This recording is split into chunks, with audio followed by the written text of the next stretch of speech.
இன்றைக்கி நம்ம மாங்காவை பயன்படுத்தி இனிப்பு உலர்ந்த மாங்காய் எப்படி செய்கிறதுன்னு பார்க்க போகிறோம். பொதுவாகவே மாவத்தல்னா உப்பு போட்டு நம்ம மாவத்தெல்லாம் செஞ்சு வச்சுருப்போம். அது ஒரு வருஷம் வரைக்கும் வச்சுருந்து சாப்பிட்லாம்.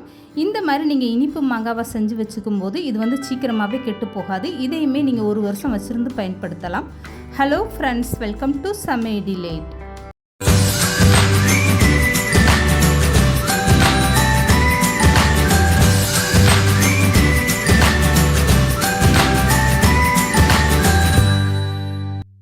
இப்போது இனிப்பு உலர்ந்த மாங்காய் செய்கிறதுக்காக இந்த மாதிரி நான் நீல மாங்காய் எடுத்திருக்கேன். நீங்கள் வேணால் குண்டு மாங்காய் எடுத்துக்கோங்க.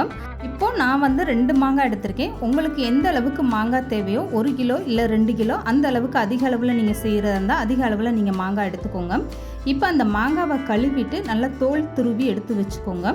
இந்த இனிப்பு உலர்ந்த மாங்காய் நீங்கள் அதிக அளவில் செஞ்சுட்டு ஒரு ஈரமில்லாத டப்பாவில் போட்டு வச்சுக்கிட்டிங்கன்னா ஒரு வருஷம் ஆனாலும் கெட்டு போகாதுங்க. நீங்கள் வெளியில் வச்சுருந்தே பயன்படுத்தலாம். இது சாப்பிட்றதுக்கு அந்த அளவுக்கு அருமையான டேஸ்ட்டாக இருக்கும். இப்போ 2 மாங்காவையுமே நல்லா தோல் துருவி எடுத்து வச்சாச்சு. இதை ஒரு டைம் நல்லா கழுவி எடுத்துக்கோங்க. இப்போது கழுவுன மாங்காவை இந்த மாதிரி நீளமாக கட் பண்ணி எடுத்துக்கோங்க. ரொம்ப சின்னதாக கட் பண்ணாமல் இந்த மாதிரி நீளமாக நீங்கள் கட் பண்ணி எடுக்கும்போது அது மாவத்தெல்லாம் போட்டு எடுக்க உங்களுக்கு ரொம்பவே ஈஸியாக இருக்கும். இப்போ கட் பண்ணி எடுத்த மாங்காவை அப்படியே நீளமாக ஒரே சைஸில் நீங்கள் கட் பண்ணி எடுத்துக்கோங்க. ரொம்ப கனமாகவும் இல்லாமல் ரொம்ப லேசாகவும் இல்லாமல் இந்த மாதிரி நீங்கள் மீடியமாக கட் பண்ணி எடுத்துக்கோங்க. இந்த இனிப்பு மாங்காய் செய்கிறது ரொம்பவே ஈஸி தாங்க. ஒரு டைம் நீங்கள் செஞ்சு வச்சுக்கிட்டிங்கன்னா போதும், வருஷம் முழுவதுமே நீங்கள் மாங்காய் வச்சு சாப்பிடலாம்.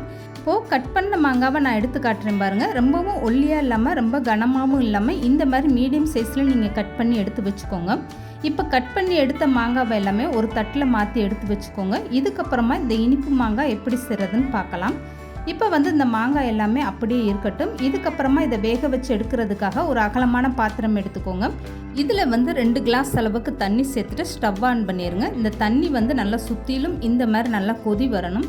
இப்படி சுற்றி கொதி வர ஆரம்பித்ததுக்கப்புறமா கட் பண்ணி வச்சுருக்க மாங்காவை அப்படியே சேர்த்துக்கோங்க.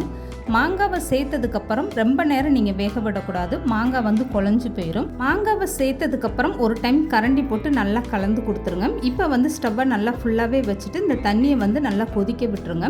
சூடான தண்ணியில் நீங்கள் மாங்காய் சேர்த்ததுக்கப்புறம் ஒரு 2லேருந்து 3 நிமிஷம் மட்டும் இந்த தண்ணியில் நல்லா கொதிக்க விட்டிங்கன்னா போதும். ரொம்ப நேரம் கொதிக்க விட்டுறாதீங்க. இப்போ இதில் 1/2 ஸ்பூன் அளவுக்கு உப்பு சேர்த்துக்கோங்க. இதுக்கப்புறம் ஒரு டைம் நல்லா கரண்டி போட்டு கலந்து கொடுத்துருங்க.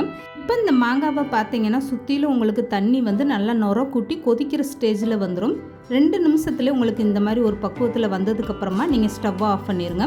இப்போ சுற்றி பாருங்கள், நல்லா நொர கூட்டி உங்களுக்கு கொதிக்கிற மாதிரி வந்துருச்சு பாருங்கள். ரொம்ப மலன்னு நீங்கள் தண்ணியை கொதிக்க விடாமல் இந்த மாதிரி நொர கூட்டி வந்ததுமே ஒரு டைம் நல்லா கலந்து கொடுத்துருங்க. இதுக்கப்புறமா நீங்கள் ஸ்டவ்வை ஆஃப் பண்ணிவிட்டு இந்த மாங்காவை உடனே நீங்கள் தண்ணியிலேருந்து வெளியில் எடுத்துருங்க. ரொம்ப நேரம் நீங்கள் தண்ணிக்குள்ளேயே வச்சுருக்கக்கூடாது. ஸ்டவ்வை ஆஃப் பண்ணிவிட்டு நீங்கள் அப்படியே சூடான தண்ணியில் கொஞ்சம் நேரம் போட்டு வச்சுட்டிங்கன்னா மாங்காய் ரொம்ப குழஞ்ச மாதிரி ஆயிரும். இந்த மாங்காய் பீஸ் உங்களுக்கு முழுசாக வராது. அதனால ஸ்டவ்வை ஆஃப் பண்ணதும் உடனே தண்ணியை வடிச்சிட்டு இந்த மாதிரி ஒரு ஜல்லடையில் எடுத்து வச்சுருங்க.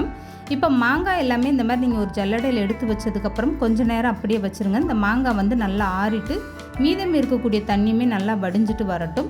இப்போ இந்த மாங்காவை பாருங்கள். மாங்காவை பார்க்குறதுக்கே எவ்வளோ ஒரு சூப்பராக நல்லா கலர் மாறிட்டு வந்திருக்கு பாருங்கள். இப்போ இந்த மாங்காவை நல்லா ஆற வச்சு எடுத்துக்கோங்க. இதுக்கப்புறமா இந்த மாங்காவை இனிப்பு மாங்காவை செய்கிறதுக்காக இந்த மாதிரி ஒரு பவுல் எடுத்துக்கோங்க. இதில் ஆற வச்ச இந்த மாங்காவை அப்படியே சேர்த்துக்கோங்க. இதில் நான் 2 மாங்காய் சேர்த்துருக்கிறதுனால இதுக்கு 200 கிராம்லேருந்து 250 கிராம் அளவுக்கு நான் வெள்ளை சக்கரை சேர்த்துருக்கேன். இதை சேர்த்ததுக்கப்புறம் நீங்கள் கை போட்டெல்லாம் கலந்து கொடுக்காம இந்த பவுல் எடுத்துகிட்டு இந்த மாதிரி நல்லா குலுக்கி விடுங்க. இந்த மாதிரி குலுக்கி விட உங்களுக்கு சக்கரை எல்லாமே எல்லா பக்கமும் நல்லா மிக்ஸ் ஆகிட்டு உங்களுக்கு சக்கரை சீக்கிரமாகவே நல்லா கரைஞ்சி வந்துடும். இந்த மாதிரி நல்லா கலந்து கொடுத்ததுக்கப்புறம் இதை அப்படியே மூடி போட்டு ஒரு 1 மணி நேரம் அப்படியே வச்சுருங்க. இந்த சர்க்கரையெல்லாம் நல்லா கரைஞ்சிட்டு அப்படியே உங்களுக்கு சக்கரை தனியாக மாறி வந்துடும். இப்போ நான் மூடி போட்டுட்டு 1 மணி நேரம் கழித்து இந்த மாங்காவை ஓப்பன் பண்ணி காட்டுறேன் பாருங்கள். எந்த அளவுக்கு இந்த மாங்காயில் இருக்கக்கூடிய தண்ணியெல்லாம் நல்லா இறங்கி வந்திருக்குன்னு பாருங்கள். இப்போ 1 மணி நேரம் கழித்து நான் ஓப்பன் பண்ணி காட்டுறேன். இந்த மாங்காயில் எந்த அளவுக்கு நல்லா தண்ணி விட்டு வந்திருக்கு பாருங்கள். இந்த அளவுக்கு நல்லா தண்ணி விட்டு வந்ததுக்கப்புறம் ஒரு ஸ்பூன் போட்டு நல்லா கலந்து கொடுத்துருங்க. இந்த மாதிரி நல்லா கலந்து கொடுக்கும்போது அடியில் இருக்கக்கூடிய சர்க்கரை எல்லாமே நல்லா மிக்ஸ் ஆகி உங்களுக்கு கரைஞ்சி வந்துடும். இதுக்கப்புறம் இந்த மாங்காவை அப்படியே மூடி போட்டு ஒரு நாள் நைட்டு ஃபுல்லாகவுமே இந்த சக்கரை தண்ணியில் நல்லா ஊற வச்சுருங்க. இப்போ ஒரு நாள் நைட்டு ஃபுல்லாகவுமே இந்த சக்கரை தண்ணியில் மாங்காய் ஊறினதுக்கப்புறம் நான் மூடியை திறந்து காட்டுறேன் பாருங்கள். எந்த அளவுக்கு இந்த சர்க்கரையெல்லாம் நல்லா கரைஞ்சி தண்ணி விட்டு வர ஆரம்பிச்சிருச்சுன்னு. இதுக்கப்புறமா ஒரு டைம் கரண்டி போட்டு இந்த மாங்காவை நல்லா கலந்து விட்டுருங்க. இப்போ வந்து தண்ணியெல்லாம் நல்லா வடிச்சிட்டு இந்த மாங்காய் பீஸை மட்டும் தனியாக எடுத்துருங்க. இதை எடுத்துகிட்டு இந்த மாதிரி ஒரு அகலமான தட்டில் தனித்தனியாக இப்படி வச்சுக்கோங்க. ஒன்றோடு ஒன்று மேலே அள்ளி போடாமல் இந்த மாதிரி தனித்தனியாக நல்லா பிரித்து எடுத்து வைங்க. அப்போ தான் இந்த மாங்காய் வந்து நல்லா சீக்கிரமாகவே உங்களுக்கு காஞ்சி வரும். இந்த மாங்காவை 1க்கு 2 தட்டாக கூட இந்த மாதிரி நீங்கள் பெரிய தட்டில் எடுத்து வச்சுக்கோங்க. மாங்காய் வந்து உங்களுக்கு சீக்கிரமாக நல்லா காஞ்சி வந்துடும். இப்போ வந்து இந்த மாங்காய் பீஸை நீங்கள் ஒரு நாள் ஃபுல்லாகவுமே வெயிலில் வச்சு எடுத்துக்கோங்க. அப்படி வெயில் எதுவுமே இல்லைன்னா நீங்கள் வீட்டுக்குள்ளேயே ஃபேன் காற்றுல 2 நாள் வச்சுருந்தீங்கனாலே இது நல்லா வத்தலாக காஞ்சி வந்துடும். இந்த சக்கரை தண்ணியை வந்து நீங்கள் வேஸ்ட்டு பண்ணாமல் இதை அப்படியே ஒரு பாட்டிலில் ஊற்றி வச்சுட்டு நீங்கள் லெமன் ஜூஸு சர்பத் எதுவும் போடும்போது அதோடு சேர்த்து போட்டுக்கோங்க. குடிக்கிறதுக்கு ரொம்பவே டேஸ்ட்டாக இருக்கும். இப்போ இந்த இனிப்பு உலர்ந்த மாங்காவை நான் 2 நாள் ஃபுல்லாகவுமே வீட்டுக்குள்ளே ஃபேன் காற்றுல தான் வச்சு எடுத்திருக்கேன். இப்போ பாருங்கள் எந்த அளவுக்கு நல்லா காஞ்சி வந்துருச்சுன்னு.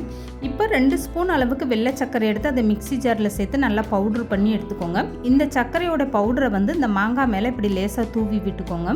இதுக்கப்புறமா இந்த மாங்காய் மேலே படுற மாதிரி கை வச்சு இந்த மாதிரி நல்லா மிக்ஸ் பண்ணி விட்டுக்கோங்க. அவ்வளோதாங்க, ரொம்பவே சூப்பராக நம்மளோட இனிப்பு உலர்ந்த மாங்காய் ரெடி ஆகிடுச்சு பாருங்கள். இந்த மாதிரி சர்க்கரையோடு சேர்த்து நல்லா மிக்ஸ் பண்ணதுக்கப்புறம் ஒரு ஈரம் இல்லாத டப்பாவில் போட்டு வச்சுக்கிட்டிங்கன்னா போதுங்க. 1 வருஷம் ஆனாலும் இந்த மாங்காய் வந்து கெட்டே போகாது. எப்போல்லாம் மாங்காய் சாப்பிட தோணுதோ அந்த மாதிரி டயத்தில் இதை நீங்கள் எடுத்து சாப்பிட்லாங்க. சாப்பிட்றதுக்கு அவ்வளோ ஒரு அருமையான டேஸ்ட்டாக நல்ல இனிப்பாக புளிப்பாக ரொம்பவே சூப்பராக இருக்கும். இந்த மாங்காவை நீங்கள் அப்படியே வெளியிலே வச்சுக்கலாம், ஃப்ரிட்ஜிலலாம் வைக்க வேண்டியதில்லை. இந்த இனிப்பு மாங்காய் வெளியில் வச்சுருந்து சாப்பிடும்போதே உங்களுக்கு 1 வருஷம் வரைக்கும் கெட்டு போகாமல் ரொம்பவே சூப்பராக இருக்கும். இந்த மாங்காய் சீசன் இருக்கும்போது அதிக அளவில் மாங்காய் வாங்கி இந்த மாதிரி நீங்கள் ஒரு டைம் செஞ்சு வச்சுக்கோங்க. 1 வருஷம் வரைக்கும் உங்களுக்கு மாங்காய் பிரச்சனையே இருக்காதுங்க.